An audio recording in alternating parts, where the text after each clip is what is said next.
गंभीरता से पीछे का मर्म विचार समझने का प्रयास किया तो मुझे लगा कि नहीं, ये साधारण सिर्फ इतना विचार नहीं है, इसके पीछे छिपा हुआ विचार बहुत बड़ा है, इसका मर्म बहुत बड़ा है।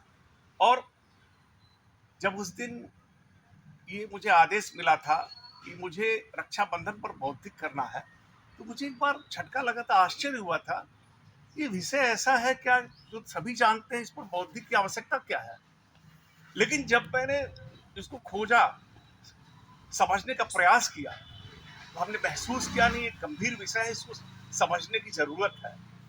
सर्वप्रथम मैं ये बताना चाहूंगा कि प्रथम व्यक्ति कौन था जिसे रक्षा बांधा गया था और किसने रक्षा बांधा था। इसमें पौराणिक काल का एक प्रसिद्ध श्लोक है जो हम रक्षाबंधन के समय बोलते भी हैं। येन बद्धो बलि राजा दानवेंद्रो महाबली, येन बद्धो बलि राजा दानवेंद्रो महाबली, तेन त्वामपि बध्यामि रक्षे माँ चल। जिस रक्षा सूत्र से माँ सरस्वती ने बलि दान में दानवों में इंद्र समान महाराज बलि को बांधा था, उस रक्षा सूत्र से मैं आपको बांधती हूँ या बांधता हूँ, क्योंकि पुरुष स्त्री दोनों कर सकते हैं। कहानी ये है कि वामन अवतार के दौरान जब भगवान ने 3 पग मांगे थे और 3 पग में धरती, पहले पग में धरती, दूसरे पग में आकाश या स्वर्ग जो भी कहिए, पूरा ब्रह्मांड नाप लिया था, और तीसरे पग के लिए जगह नहीं बची तो महाराज बलि के सर पर रखा था, वो पाताल चले गए थे। फिर महाराज बलि से भगवान विष्णु, वामन और रूपी विष्णु बहुत प्रसन्न हुए, तो उन्होंने वरदान मांगो, तो उन्होंने कहा आप सदा साथ रहें। तब माँ लक्ष्मी को चिंता हुई, वो तो पाताल चले गए, कि उन्हें छुड़ाने की जरूरत है। तो रक्षा सूत्र उन्होंने महाराज बलि को ये नारद जी के कहने पर बांधा और भाई बनाया, और महाराज बलि ने माँ लक्ष्मी के कहने पर भगवान विष्णु वामन को मुक्त किया, वो अपने लोक लौटे। तो शुरुआत इस कथा से होती है।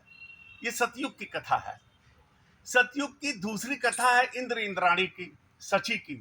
देवासुर संग्राम में जब इंद्र कमजोर पड़ने लगे थे, देवता लोग कमजोर पड़े थे, तब देवगुरु बृहस्पति ने अभिमंत्रित रक्षा सूत्र दिया था। मैं पौराणिक कथाओं पर बहुत ज्यादा जोर नहीं दूंगा, कारण कि इसके पीछे का जो विमर्श है वो छूट जाएगा। तो और ये आप जानते भी हैं, तब सची ने, इंद्राणी ने इंद्र को रक्षा सूत्र बांधा था और देवासुर संग्राम में इंद्र की विजय हुई थी। अब ये थोड़ा सा अलग है, आप सोचिए, अभी तक तो हम आप यही समझते थे कि भाई बहन का है, रक्षा सूत्र भाई बहन को बांधता है, बहन भाई को बांधती है और भाई अभिवचन देता है रक्षा का। लेकिन यहाँ इंद्राणी वो इंद्र को बांध रही हैं, अभिमंत्रित रक्षा सूत्र। आगे मैं इस पर आऊंगा। उसके बाद द्वापर युग की एक प्रसिद्ध घटना है, जब शिशुपाल का वध किया भगवान ने, कृष्ण ने, श्री कृष्ण भगवान ने जब शिशुपाल का वध किया, तो उनके चक्र सुदर्शन से उन्हीं की उंगली में चोट लग गई थी। तब द्रौपदी ने अपनी साड़ी का पल्लू फाड़ा था और भगवान की उंगली पर लपेट दिया था। तो भगवान ने रक्षा का अभिवचन दिया था और निभाया भी। जब द्रौपदी का वस्त्र हरण हो रहा था, तो भगवान ने उस वचन को निभाया, रक्षा की थी। ये तो पौराणिक कथाएं हो गई। अब इतिहास में आए तो 2 प्रमुख घटनाएं हमको देखने को मिली। एक तो लोकमान्य तिलक ने अपने आंदोलन के दौरान परस्पर लोगों को जोड़ने के लिए परस्पर रक्षा सूत्र का प्रचलन किया था, कि लोग एक दूसरे को बांधे ताकि वो परस्पर रक्षा का आश्वासन दें। अब उसके पीछे की भावना देखिए, रक्षा बंधन, रक्षा। और उसके आगे टैगोर ने भी 1905 में, गुरुदेव रविन्द्रनाथ टैगोर ने भी बंग भंग आंदोलन के दौरान रक्षा सूत्र बांधने का प्रचलन किया था, ताकि समाज के लोगों में ऐक्य हो, एकता हो, समरसता हो और एक दूसरे के प्रति वो रक्षा का भी वचन दें। तो रक्षा बंधन के पीछे जो भावना है, पहला शब्द रक्षा, रक्ष धातु से है, उसका अर्थ है रक्षा करना। अब प्रश्न उठता है किसकी रक्षा करना। मध्ययुग तक स्थिति ये थी कि शरीर की रक्षा, प्राण की रक्षा, तलवार लेकर लोग रक्षा करते थे। आज ये और किससे खतरा, किससे रक्षा है, किसकी रक्षा और किससे रक्षा? तो रक्षा बहन की तो है ही, मातृशक्ति की रक्षा है, अपने स्वजनों की रक्षा है। भाई बहन से आप शुरू करते हैं, मातृशक्ति की करते हैं, अपने स्वजनों की करते हैं, स्व की भी करते हैं। ऐसा नहीं है कि रक्षा में स्व नहीं आते। और अब हम व्यक्ति की जब रक्षा करते हैं, बहन व्यक्ति है, मातृशक्ति व्यक्ति है, अपन लोग सारे लोग एक दूसरे की रक्षा करते हैं, वो भी व्यक्ति हैं। तो व्यक्ति है क्या? व्यक्ति शरीर मन बुद्धि, सामान्यतः यही धारणा है कि शरीर मन बुद्धि से बना हुआ वो व्यक्ति है। तो क्या हम सिर्फ शरीर मन बुद्धि सिर्फ इतना ही है? नहीं, इसके अलावा हमारा एक विराट व्यक्तित्व है प्रत्येक व्यक्ति का, जो अदृश्य है, दिखता नहीं, महसूस किया जा सकता है। शायद विराट शब्द हमने बड़ा बोल दिया है, वो ईश्वर के लिए है, मैं क्षमा प्रार्थी हूँ, लेकिन बृहद व्यक्तित्व है। मैं कहना चाहूंगा कि मन बुद्धि शरीर के अलावा प्रत्येक व्यक्ति का एक बृहद व्यक्तित्व है जो अदृश्य है, दिखता नहीं। उसमें क्या है? आपके विचार, आपके संस्कार, आपकी परंपराएं, आपका धर्म, स्वधर्म। तो ये व्यक्तित्व का भाग है जो अदृश्य है। ये आपके आचरण में प्रदर्शित होता है। आपका आचरण भी, मतलब आप आ गया विचार, आचरण, परंपराएं, आपका स्वधर्म, ये व्यक्तित्व का भाग है जो अदृश्य है। जब आप आचरण करते हैं, व्यवहार करते हैं, तो दिखता है। तो मेरा ये कहना है कि यहाँ रक्षा का अर्थ इस पूरे रक्षण से है, ये सब कुछ की रक्षा से है। मतलब व्यक्तियों की रक्षा के साथ साथ हम अपनी परंपराओं को सहेजें, हम अपने संस्कारों को सहेजें, हम अपने धर्म स्वधर्म को सहेजें। रक्षा का इतना व्यापक अर्थ है जिसे हम भूलते जा रहे हैं। और शायद संघ में हमारे जो ऊपर बैठे हुए विद्वज्जन हैं, उन्होंने इसी भाव को लेकर के रक्षाबंधन पर्व को सामाजिक समरसता का उद्देश्य दे करके और लोगों के साथ मनाने का उद्देश्य रखा। अब अच्छा, दूसरा पॉइंट इसमें यह आता है, रक्षा किससे? रक्षा किससे? रक्षा तो इन लोगों की तत्वों की रक्षा है, व्यक्ति के अलावा उसके तत्वों की रक्षा है जिससे व्यक्तित्व बनता है। ये तो रक्षा हो गया। किससे? आज खतरा सिर्फ व्यक्तियों से नहीं, तलवार लेकर कोई आया हम रक्षा करने खड़े हो गए। आज खतरा बहुत तरीके से है, वैचारिक आक्रमण है। आप देखें तो संस्कारों पर हमला है और लगातार हो रहा है। हमको समाप्त करने के लिए, वैचारिक रूप से, सांस्कृतिक रूप से कमजोर करने के लिए तरह तरह के आक्रमण है। फिल्मों के माध्यम से है, संगीत के माध्यम, गीत संगीत के माध्यम से। हम गीत को सामान्य ढंग से हम ब्लेम नहीं कर रहे हैं, लेकिन उसमें कुछ विकृत चीजें हैं जो हमारे संस्कृति को प्रभावित कर रही हैं, बिगाड़ रही हैं। सोशल मीडिया भी है, और इसके अलावा बहुत सारी वेस्टर्नाइज और दूसरे जगह कल्चर से जो आई बाह्य जो विकार आ चुके हैं हमारी संस्कृति में, ये सब बाह्य कचरा, जिसको मैं कहूँ कि बाहरी कचरा है, उससे अपनी संस्कृति, स्वजनों की, अपने परिवार की, अपनी बहू बेटियों के रक्षण की आवश्यकता है। उनके दिमाग को भी सुरक्षित रखने की आवश्यकता है। जिन संस्कारों में वे ढले हैं, पढ़े हैं, बढ़ रहे हैं लोग, हमारे परिजन, उन्हीं संस्कारों को सहेजे हुए आगे बढ़े, ये उसके पीछे मंतव्य है। ये हुआ रक्षा, किसकी और किससे। अब बंधन शब्द पर आते हैं। बंधन सामान्य अर्थ तो यह है कि आप रक्षा सूत्र बांधते हैं, ये बंधन है, यही समझते हैं ना। आप रक्षा सूत्र बांधते हैं तो बंधन है, लेकिन नहीं, बंधन एक दायित्व भी है, दायित्व बोध है। जब एक बहन अपने भाई को रक्षा सूत्र बांधती है तो भाई में दायित्व बोध का जागरण होता है। उसको मालूम है कि बहन की हमको वो कामना करती है कि इसका कल्याण हो, ये भी सुरक्षित रहे, दीर्घायु हो, प्रार्थना भी करती है, आरती करती है, प्रार्थना करती है भगवान से, तिलक लगाती है, मिष्ठान्न देती है।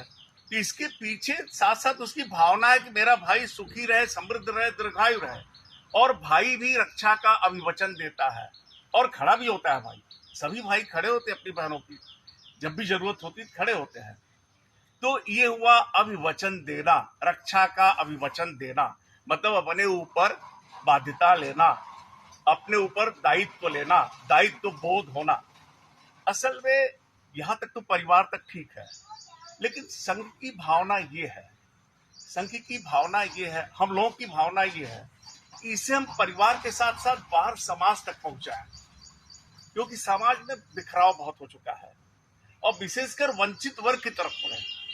अभी जो निर्देश है कि ये 5 परिवार जो वंचित परिवार हैं उन तक हम पहुंचे, उन्हें रक्षा सूत्र बांधे और बल्कि उनके यहाँ हम कुछ ग्रहण भी करें, थोड़ा अल्प मात्रा में ही उनके यहाँ कुछ ग्रहण करें, ताकि जो डिस्टेंस बना हुआ है वो अपने को अलग थलग महसूस करते हैं, उनको ये लगता है कि नहीं हमसे अलग है, हम उनसे अलग हैं।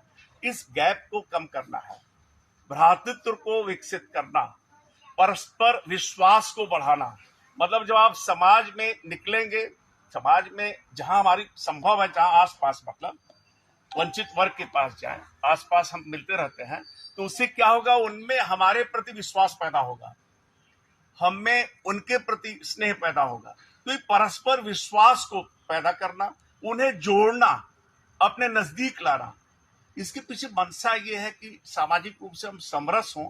जो गैप हो गया है, जो विभाजनकारी शक्तियों ने हमें जातियों के आधार पर, तमाम दूसरी चीजों के आधार पर दूर दूर कर रखा है, अलग अलग ग्रुप के रूप में समाज में बना रखा। मंशा ये है कि सामाजिक रूप से हम समरस हों। जो गैप हो गया है, जो विभाजनकारी शक्तियों ने हमें जातियों के आधार पर, तमाम दूसरी चीजों के आधार पर दूर दूर कर रखा है, अलग अलग ग्रुप के रूप में समाज में बना रखा है, उनको तोड़ करके हिंदुओं को इकट्ठा, इस त्योहार के माध्यम से हिंदुओं को, समाज को इकट्ठा करने का की भी सोच है, उसके पीछे ये सोच है।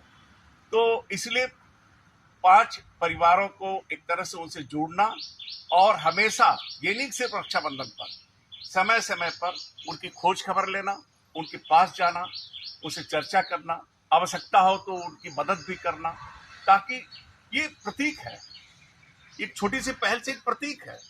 हम अपने अंदर भी भाव को विकसित करते हैं और हम उनके पास जाएंगे तो वो भी हमसे जुड़ेंगे, वो हमारे नजदीक आएंगे, तो ये सामाजिक समरसता का विकास होगा। और ये सिर्फ यही लेवल पर नहीं, ये तो पूरे देश में होगा, तो देश लेवल पर चीजें ठीक होंगी, बेहतर होंगी, सीमेंटीकरण होगा।